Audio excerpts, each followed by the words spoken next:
All right, this is surprising breaking news coming from the New York Times. The Defense Secretary Chuck Hagel is out. Apparently he is stepping down. As you know, Hagel most recently criticized the Obama administration on Syria.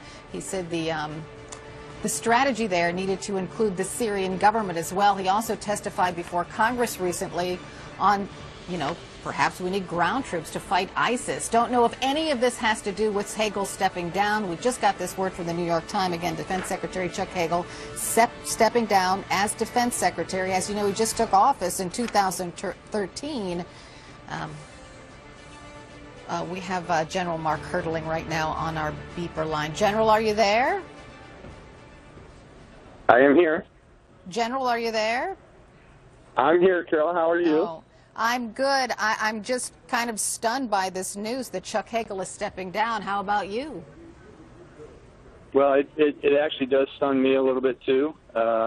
It's surprising given some of the things that are going on with both Afghanistan, in ISIL, with our forces in Africa maintaining the fight against Ebola, several other factors all around the world. This is a very critical time, and I can't account for why he would be doing this now. You know, he had a great friendship with President Obama, and then he came out to criticize the president's strategy in fighting ISIS. Could that be a reason? I don't know.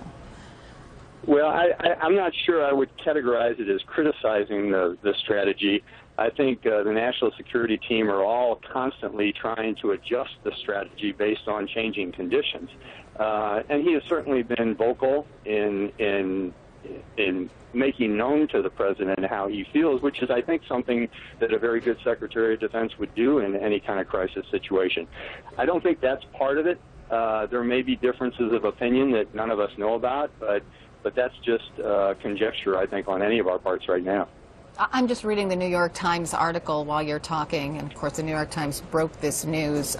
It says that one reason Hagel might be stepping down is a recognition that the threat from the Islamic State will require a different kind of skills than those that Mr. Hagel was brought on to employ.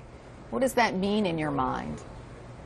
Well, I think Mr. Hagel was certainly recruited to be the Secretary of Defense under some assumptions that we would be leaving both Iraq and Afghanistan, that budget conditions would be very different, in fact, would be less, that sequestration was taking place over the next 2 years and would critically affect the budgets of the services. And I think quite the opposite has all occurred within the last couple of months in terms of, well, ISIL, for one, the fight against Ebola, for two, Russian expansionism in Europe. So all of these things are requiring perhaps a different approach to the budgetary conditions, to what he was asked to do in the Department of Defense following on his predecessor, what both he and General Dempsey are being asked to do, and they're in competition with the facts on the ground right now, what's going on all over the world. General, stay with me. I want to head to Vienna and check in with our CNN Chief National Security Correspondent Jim Sciutto, because the news has reached Vienna. What are you hearing, Jim? Carol, I can report this now. I can confirm this report, citing a senior defense official, that Secretary of Defense, Chuck Hagel, will be leaving office. I'm told by this official that this was a mutual decision in consultation between Secretary Hagel and the President.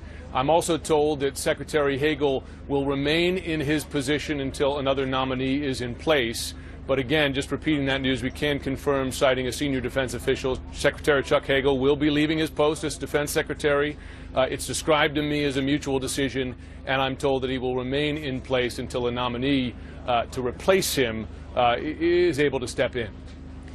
Jim, you've been around a long time. You've been reporting a lot about things like this. Hagel was only appointed in 2013. That's a quick tenure. It is a quick tenure, and I'll tell you, questions like this had come up a couple of weeks ago, and I speak to a lot of people in the Pentagon, and at that time they were very firm in saying this was not in the cards, this was not going to happen. So either something changed during that time frame, or that there were incomplete discussions that had started some time before. Regardless, it is a shock, I will tell you. It's a shock to a lot of the people I speak to regularly, not only in the Pentagon, but in defense quarters.